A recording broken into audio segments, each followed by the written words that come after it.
If you're new at netting bunker, you have seen this before, right? They're all popping. You back up to it, you throw the net, and your net's empty.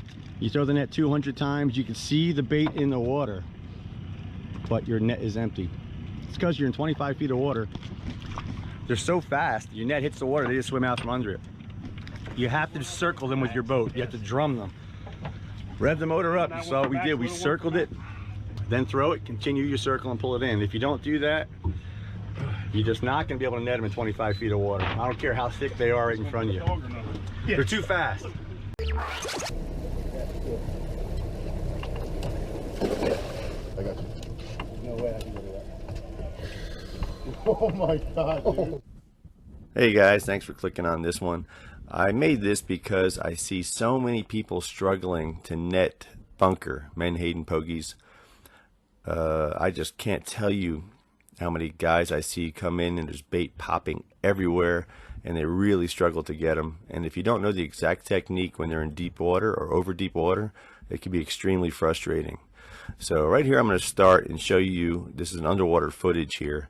One year all the bunker came up in this very shallow creek and it was about 6 foot deep, and there are lots of them. When you find them this shallow, they are as easy to net as any bait you've ever seen. You can just ease up to them and throw the net, and you're going to see a couple of instances here proving that. When they're so thick together like this and there's nowhere for them to go, like in the bottom here in the dark, you can see that's the bottom right there.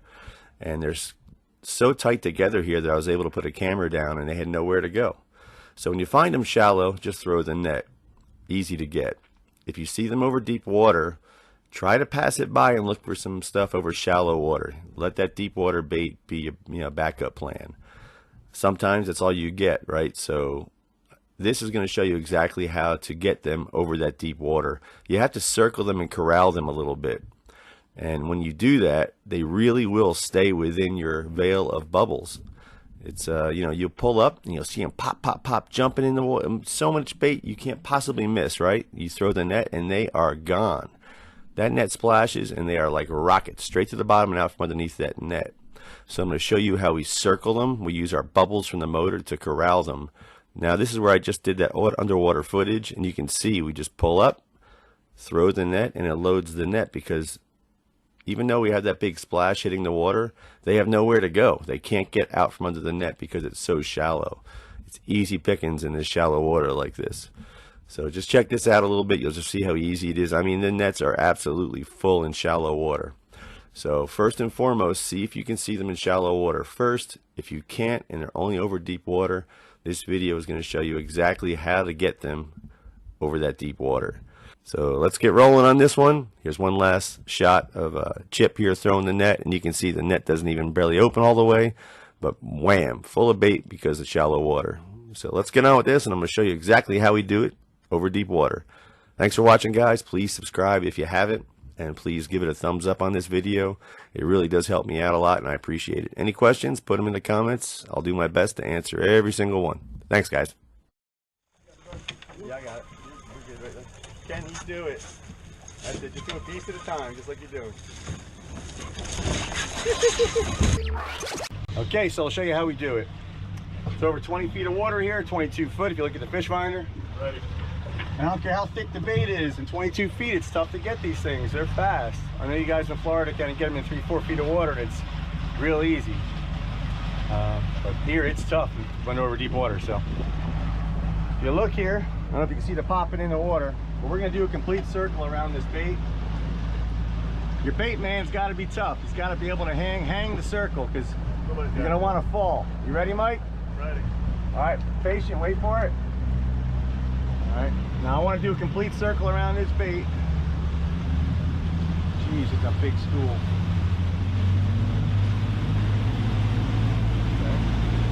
Load up. All right. All right. Throw. Throw. That took a throw. That's the one. See them air bubbles, right? Yeah. Curtain. That's right. Curtain of air bubbles. Look at fish finder. All right, here's the bait. Here's his net. Okay, that's the bait on the side. You see how close he is. Over here a little better. longer you circle them, the better. Oh yeah, we got a French wiggler. All right, guys, focus on that curtain of bubbles behind us. You can see that ring just stays there. It does an amazing job of corralling these baits. They're just so fast. It's just amazing how fast they swim over. You could pull over a school that's so thick, you know you're going to get them. And when you drop the net, it's nothing there. So you can see how we made this right-hand turn, and the bubbles and the noise of the engine scare the bait to the right. So if we're making a right-hand turn, they kind of stay next to the boat, and as we complete that corral, they won't swim through those bubbles, so they kind of get stuck there for a minute. And that's when you throw the net, because when it splashes, now they won't go left or right towards the bubbles. They can only go straight down, and because the school is so thick, the other baits are in the way, and they can't swim straight down as fast as they can go left or right. So it's a very important technique. I didn't invent it. It's an old school technique, and it's fantastic, and we rely on it every day, net and bunker. It's all in a hard day's work, right? You see all the dorsal fins? Yeah, Oh yeah, look yep. at that ball. Hit it, dude. The dorsal fins are sticking. Yep. You let me know when you're ready. I'm ready, dude. Let's go. Alright. All right, well, this is it. This is my screw up, my mistake only, my fault. This was actually the first net throw of the day right here, and I guess I got a little excited, but you can see all that bait popping on the surface. It is so thick. You can see one pop there. It looks like you can do no wrong. And I told him to throw the net before I had a chance to get at least 3/4 of a circle closed, and I blew it. So you're going to see the mistake. Look at that bait popping. I mean, it's so thick, right? I told him to throw. You can see we didn't close the circle yet. And right there, look at all that bait. If I waited another few seconds, he would have loaded that sucker up to the gills. And it's my fault. But I love that this happened because you can see exactly how this works. If he waited another 2 or 3 seconds, that net would have been too full to lift.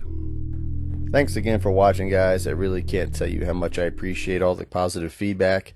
I appreciate you guys subscribing and giving me thumbs ups on all these videos. You guys are the best. Love you. Mean it.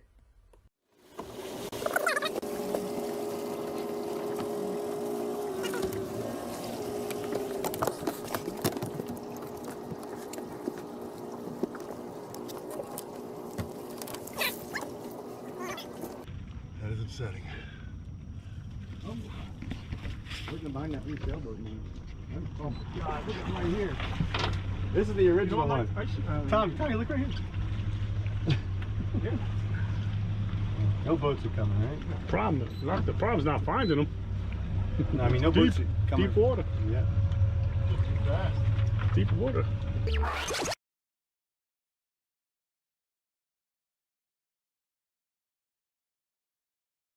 Alright, we're going to corral this bait before we throw the net. We're going to start off heading into the wind. We're going to look for bait that flips on the top, and we're going to look for stuff on the structure scan, and when we decide to throw it, we're going to make a hard right. And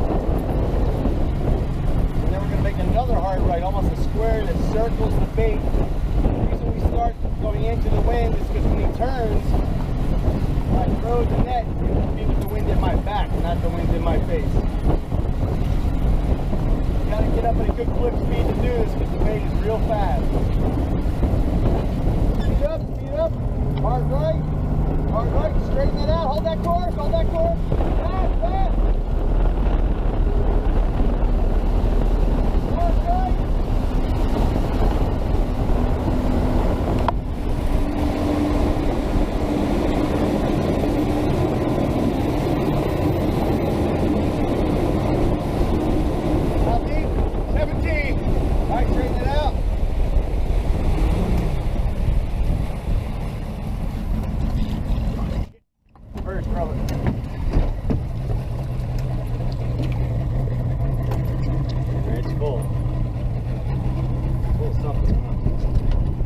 Swimming up.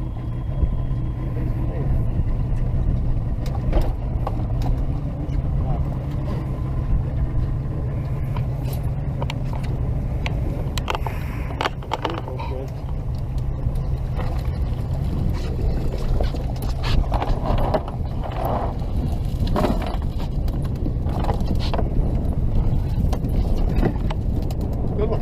All right, you notice Tommy throttled up. We're going about probably 7 miles an hour.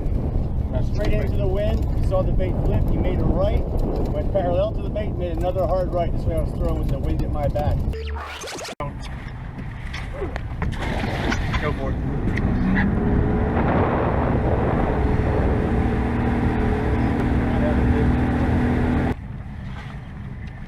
Oh no, we got something. Stand corrected. There you go.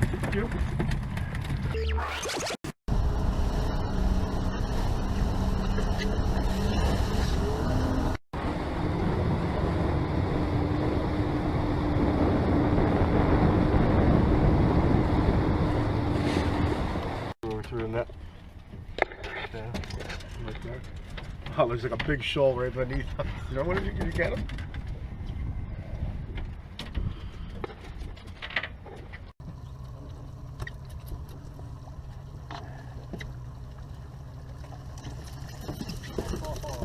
Nice. These are live ones we need right here. We can snag the rest for chunking.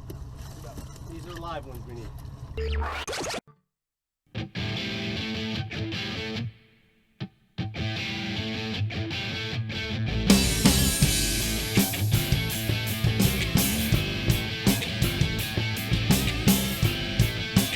Look at the tall one, staring at the ceiling. Look at the small one, feeling all the pain. Look at the fast one, screaming and reeling. Look at the slow one, singing in the rain. Time is what you get when there ain't nothing left. In between beginning to end is what we need. Now baby, I said it don't mean nothing yet. It's not what's now, it's in between. Have another cold one, I'll wash it down real good. Get your drink on, make it more.